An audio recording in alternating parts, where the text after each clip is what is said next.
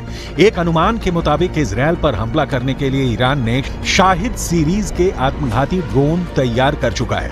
इसके अलावा मुहाजिर 10, Arash 2 drone भी ईरान के बेहद घातक हथियार हैं, जो इजरायली शहरों को तबाह कर सकते हैं।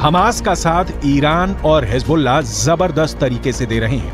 इजरायल भी जानता है कि ईरान के 5.75 लाख सैनिकों से जंग करना जरा भी आसान नहीं है। इजरायल के पास सिर्फ 1.73 लाख सैनिक हैं।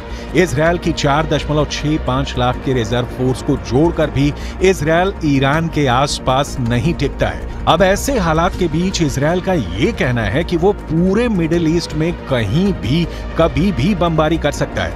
ये दावा वाकई हैरान करने वाला है। כך חנה קציר היקרה ששבה היום הביתה לאחר שארגוני הטרור טענו שהרגו אותה לפני מספר ימים. לכן יש להסתמך על דיווחים של גורמים רשמיים בלבד. בעזה, בשעות הבוקר, כוחות צה"ל נערכו בקווי ההפוגה בשטח רצועת עזה. המפקדים תודרכו והכינו את הכוחות להתנהלות במהלך ההפוגה. ביטחון הלוחמים שלנו लेकिन ये भी सच है कि गाजा पट्टी को 60% तक इजरायल तबाह कर चुका है। इधर 1.5 महीने से ज्यादा की जंग में लगभग 15,000 से ज्यादा लोग गाजा में मारे जा चुके हैं। लगभग 3,000 लोग अभी भी कब्रिस्तान बन चुके उत्तरी गाजा की इमारतों में दफन हैं। लगभग 50 दिन की जंग में इजरायली वायुसेना ने 35,000 से ज्यादा बम उत्तरी गाजा, दक्षिणी गाजा और वेस्ट बैंक पर बरसाए हैं।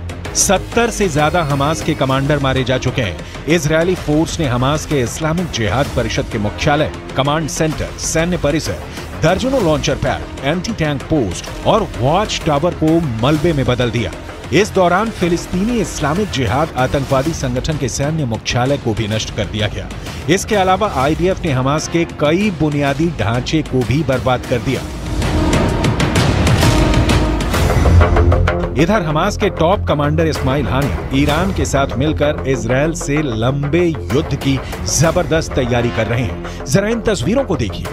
हमास के नेता और टॉप कमांडर इस्माइल हानिया ईरान के विदेश मंत्री हुसैन अमीर अब्दुल्लाहियान के बीच एक जबरदस्त मीटिंग हो चुकी है। दावा किया जा रहा है कि कतर की राजधानी दोहा में हुई इस मीटिंग में ईरान ने हमास की लीडरशिप को साफ कर दिया है कि ईरान इजरायल के खिलाफ जंग में उतर चुका है। अब ईरान की बेतहाशा सैन्य ताकत हमास की ताकत बन गई है। यानी गाजा में इजरायल को सिर्फ हमास से नहीं बल्कि ईरान की सेना, लेबनान के हिजबुल्लाह लड़ाकों और हमास के सुरंग जिहादियों से जंग करनी पड़ेगी।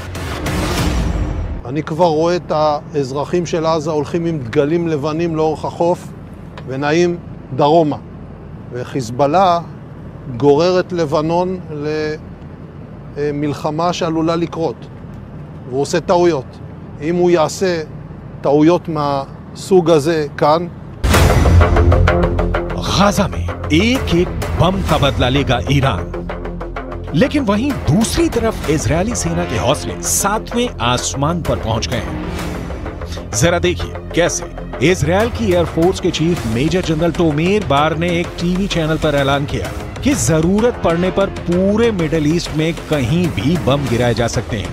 इजरायली वायुसेना प्रमुख की ओर से आए इस बयान को खास तौर से ईरान और हिजबुल्लाह के लिए चेतावनी की तरह देखा जा रहा है। इजरायल की वायुसेना चीफ ने कहा है कि हम हमास पर चौतरफा हमले कर रहे हैं, उसको जमीन पर और जमीन के नीचे मार रहे हैं।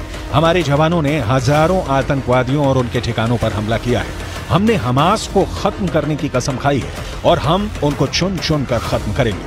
हमास के किसी भी ठिकाने और मददगार को नहीं छोड़ा जाएगा। इजरायल की वायुसेना पूरे मध्य पूर्व में जहां भी जरूरत होगी वहां कार्रवाई के लिए पूरी तरह से तैयार है।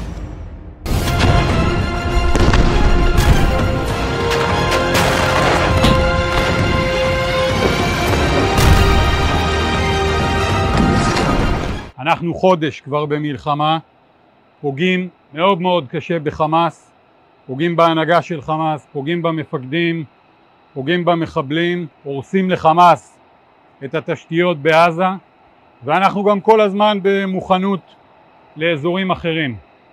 הבסיס הזה יודע להגיע. हमास की मौजूदा सैन्य क्षमता को देखें तो उसके पास ज्यादातर ईरान के दिए हथियार हैं। इजरायल पर मौजूदा हमले में फज्र 3 और फज्र 5 रॉकेट का इस्तेमाल किया जा रहा है।